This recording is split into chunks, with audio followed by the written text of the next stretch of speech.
Since the earliest human beings first covered their bodies with woven cloth, fashion has been a big part of the human experience. Clothing has many uses, of course. It's functional. It can protect us or keep us warm. Sometimes our jobs require us to dress a certain way. But what most often determines the way people dress today is self-expression. Our clothing tends to tell the world exactly who we think we are. And our self-expression has seemed to take some pretty interesting turns over the last 3,000 years. What's fashionable is often determined by the people we look up to. Royalty, the wealthy, celebrities, and musicians. For instance, men were encouraged to wear large powdered wigs after France's King Louis XIV began wearing wigs to cover his bald spot. And the crazy, over-the-top looks of the early 17th century were inspired by the extravagant fashions of Queen Elizabeth herself. But in the 1960s, people decided they could create their own styles. And ever since, what's been one of the biggest influences on fashion is youth culture.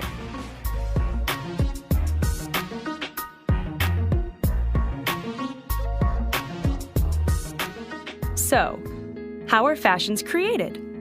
Who decides what is classic and what is out of style?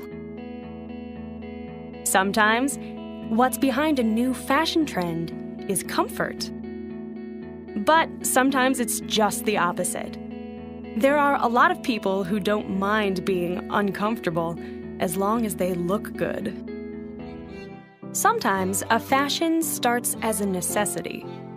In the 14th century, people started wearing very tall shoes to try to avoid stepping in the mud and animal waste that covered the streets.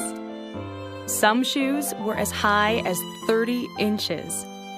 You know what these shoes eventually turned into? High heels. That heavy eye makeup the Egyptians wore, it helped block the sun's glare and allowed people to see more clearly. Sometimes fashions have been about making things bigger or smaller. Yikes. Sometimes fashion discourages people from showing skin. Other times, it's all about revealing the body. Often, what's trendy is something that seems to rebel against the established look. Sloppy looks will follow an elegant trend. Flashy might follow conservative. And when frumpy has been chic for a while, keep an eye out for something more formal or dignified to come along. It's no wonder that styles that were cool 30 years ago often come back into fashion as retro looks.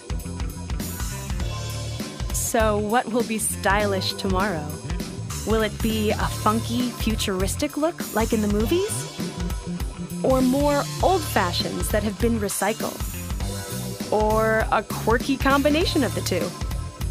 What's for sure is that as long as we're permitted to choose what we wear, we will continue to express ourselves through clothing.